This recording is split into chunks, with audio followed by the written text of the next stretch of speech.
I wanted to make a video about my use of thematic material. I've always been inspired by composers who use thematic material, especially in longer works. And two things come to mind. One is the amazing score of Lord of the Rings and how Howard Shore used thematic material very, I think, so effectively. I mean, the theme of the Shire, for example, is just tremendous, and it always brings you right back to the idea of home, and the theme of Rohan and just all the different themes that he used is, I thought it was awesome. And um and then the other um big inspiration for me thematically is obviously for me is Olivier Messiaen. I really believe that after Messiaen did what he did in music, that there's no going back from that. That he changed music forever, and I think that just like when Beethoven changed the world musically, I think there's just you have to reevaluate and reassess yourself uh, after that and figure out where to go from there. It just changed. For me personally, it changed everything, what he did. And so, I mean, those of you who know the Vent Regards, for example, the meditations on the infant Jesus or the gazes or however it translates, the way he used thematic material, I find really interesting and powerful in that piece. So, there's a bit that um, isn't an official theme for the Vent Regards, but it's the Virgin Mary in the 11th movement. And I found it interesting that he would use this idea often throughout the course of his entire life. It occurs in the Catalogue d'Oiseau, it occurs all over his music. And that was one of the things, just one of the things that inspired me to do this thing that I've been doing. And this thing that I've been doing for the last several years has been developing thematic material that's used not just for a single work, but throughout the course of an entire life.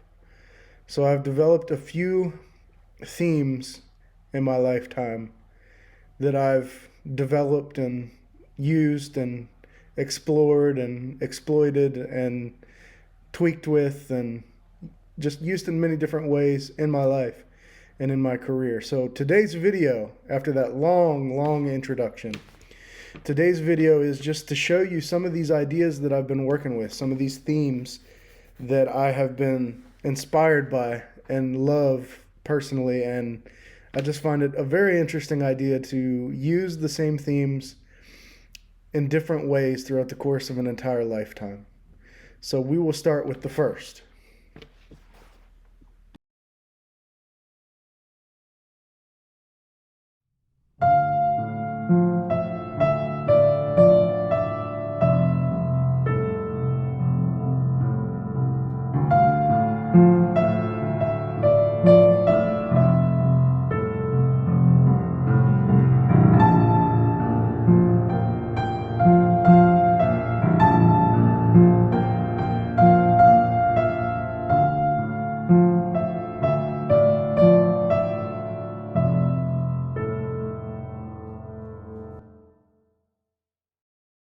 Here are two simple, very simple, little reharmonizations of the tune and one variation on the tune, the theme. And I'm going to show you a few examples after that, after this little example. I'm going to show you some situations where I've used it in my actual writing, and I think that'll be fun. So check it out.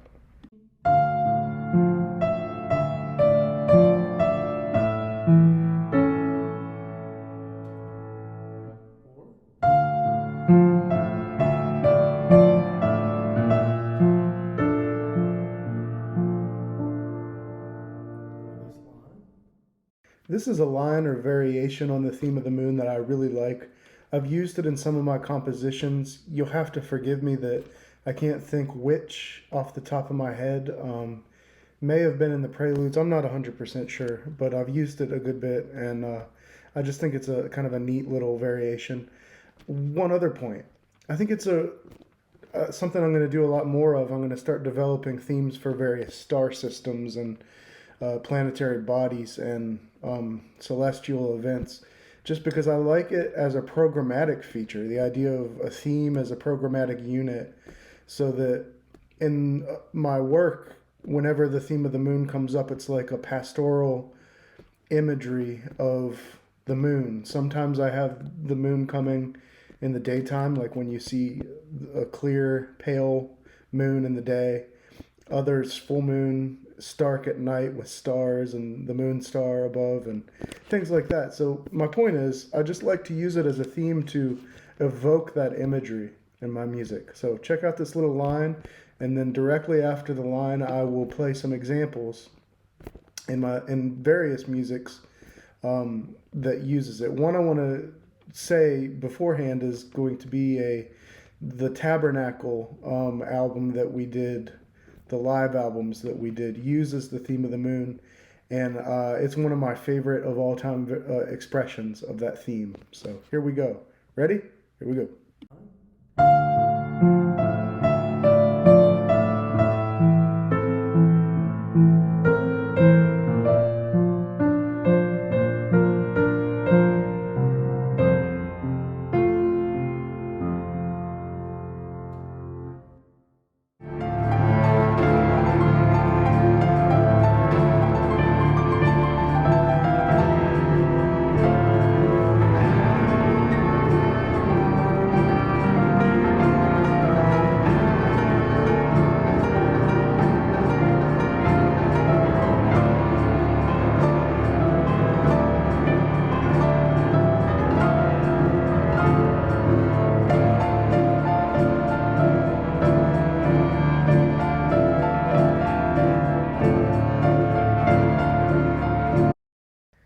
You can find that full Tabernacle live album on the Questionable Records Bandcamp page that's run by my brother Ben, and he's got a lot of our Tabernacle stuff up there. We'd appreciate any purchases of an album, and more than that, we just appreciate folks listening. So check out Tabernacle and check out all the cool work we've been doing over the last few years. Thanks. Okay, so for the final example of this moon theme idea, which I've used much more than this, these are just a few examples, is the third movement of my third piano sonata. So I'm just going to let the whole thing play with some images in the background. And this is the first episode of a very short little series I'm doing just to kind of exposit some of the thematic ideas that I have, and to give you an example. And once again, I just love this idea. I don't know who else has done it, and it's not that I'm trying to be original. It's just something that I love to do. I love this idea of having themes that carry out through your entire life, and that you develop and that become familiar to your style. And I also just love this idea of having themes that evoke images in the music, so that, you know, with this theme, the theme of the moon, every time it comes up, if you know the music, it'll give you an image of the moon and a different image every time. So, this way. George Bernard Shaw approves. He's looking at you saying, yeah, buddy, that's what it's all about. He's a cool guy. So have a good one, guys. Thanks for watching.